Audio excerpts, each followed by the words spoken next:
ബസ്സിൽ പോകാൻ വേണ്ടി കുറച്ചുകൂടെ നടക്കേണ്ടി വരും. അപ്പൊ ഇങ്ങനത്തെ ഒരു അവസ്ഥ ഉണ്ടാവും അല്ലെ.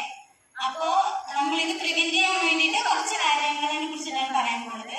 നമുക്കറിയാം, നമ്മള് റോഡ് സൈഡിലൊക്കെ പോകുന്ന സമയത്ത് ഒരുപാട് വേസ്റ്റ് ഒക്കെ ഇട്ടിട്ടുണ്ടാവും അല്ലെ. മാക്സിമം നമ്മൾ അതൊക്കെ ഒഴിവാക്കുക. കാരണം ഇങ്ങനെ വേസ്റ്റ് ഒക്കെ ഇടുന്ന സ്ഥലങ്ങളിലാണ് കൂടുതൽ നായകൾ വരുന്നത് അല്ലെ. അപ്പൊ നമ്മൾ എല്ലാവരും ഈ വേസ്റ്റ് റോഡ് സൈഡിലോ അല്ലെങ്കിൽ അവിടെയും ചവറുകള് കൊണ്ടിടാതിരിക്കാൻ വേണ്ടിയിട്ട് ശ്രദ്ധിക്കാം. അതാണ് മെയിൻ ആയിട്ടുള്ള കാര്യം. പിന്നെ അടുത്ത കാര്യം എന്ന് പറയുന്നത്, പട്ടി ഇൻകേസ് കടിക്കുകയാണെങ്കിൽ നമ്മൾ എന്ത് ചെയ്യും?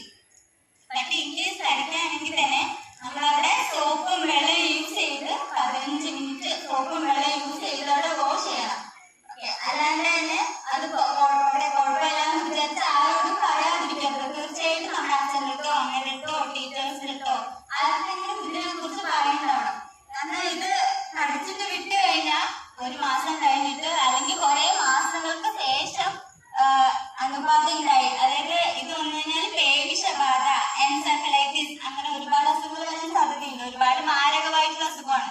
ഇത് വന്നു കഴിഞ്ഞാൽ തന്നെ നമുക്ക് ഇതിനൊരു മെഡിസിൻ ഇല്ല. അപ്പോ ഇത് വന്നു കഴിഞ്ഞാൽ ഡെത്താണ്, മരണം. അതാണ് നമ്മൾ അത്രയും ശ്രദ്ധിക്കേണ്ട ഒരു കാര്യമാണ്. മാക്സിമം കടിയേൽക്കാതിരിക്കാൻ നോക്കുക. പിന്നെ അതേപോലെ തന്നെ കടിയേറ്റ് കഴിഞ്ഞാൽ തന്നെ നമ്മൾ എന്താ ചെയ്യേണ്ടത്? മുഖം വൃത്തിയായിട്ട് സോപ്പും വെള്ളവും യൂസ് ചെയ്ത് വാഷ് ചെയ്യണം.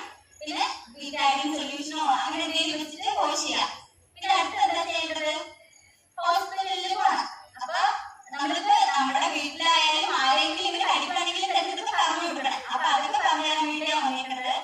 അപ്പൊ ഹോസ്പിറ്റലിൽ പോകണം. ഹോസ്പിറ്റലിൽ പോയിട്ട് നമുക്കറിയാം ആരെങ്കിലും ഉണ്ടാവും പട്ടി കടിച്ചവര് വാക്സിൻ എടുത്ത കാര്യം അറിയായിരിക്കും. കുറച്ച് പേര് കേട്ടിട്ടുണ്ടാവും, മുറിവിൽ തന്നെ ഇഞ്ചക്ഷൻ വെച്ചു അങ്ങനെ കേട്ടിട്ടുണ്ടാവും.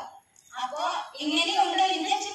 അതേപോലെ തന്നെ IDRT, അതായത് തൊലിപ്പുറത്തെ ഇഞ്ചക്ഷൻ വെക്കുന്നതും കൂടി ഉണ്ട്. അതൊരു കോഴ്സ് ഉണ്ട്, 4 ഡോസ് ആയിട്ടാണ് കൊടുക്കേണ്ടത്.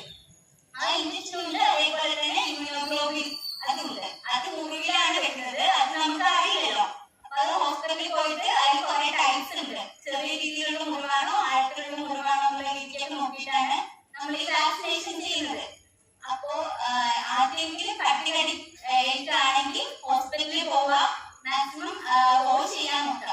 അതേപോലെ തന്നെ ഈ ഞാൻ പറഞ്ഞില്ലേ IDRT, തൊലിപ്പുറത്ത് വെക്കുന്ന ഇഞ്ചക്ഷൻ, അത് നമ്മുടെ അടുത്തുള്ള എല്ലാ ഹോസ്പിറ്റലിലും കാണും. പക്ഷെ ഇമ്മ്യൂണോഗ്ലോബിൻ, അതായത് മുറിവിന് ചുറ്റും വെക്കുന്ന ഇഞ്ചക്ഷൻ നമ്മുടെ ഗവൺമെന്റ് ഹോസ്പിറ്റലിൽ അവൈലബിൾ ആവുള്ളൂ. അപ്പോ അവിടെ പോയിട്ട് വാക്സിനേഷൻ എടുക്കാൻ നോക്കാം. പേവിഷബാധയുള്ള നായ, പൂച്ച, മറ്റു മൃഗങ്ങൾ എന്നിവയുടെ കടിയേറ്റാൽ റാബീസ് രോഗമുണ്ടാകുമെന്നും റാബീസ് രോഗബാധ അതിമാരകമാണെന്നും ഞാൻ മനസ്സിലാക്കുന്നു. മൃഗപരിപാലനം, മൃഗങ്ങളുമായി സമ്പർക്കമുള്ള മറ്റ് ജോലികളിൽ ഏർപ്പെടുന്നവരും പേവിഷബാധയ്ക്കെതിരെ പ്രതിരോധ വാക്സിനുകൾ എടുക്കണമെന്ന് എനിക്കറിയാം. എനിക്കോ മറ്റുള്ളവർക്കോ മൃഗങ്ങളുടെ കടിയേറ്റാൽ അധ്യാപകർ അല്ലെങ്കിൽ മാതാപിതാക്കൾ,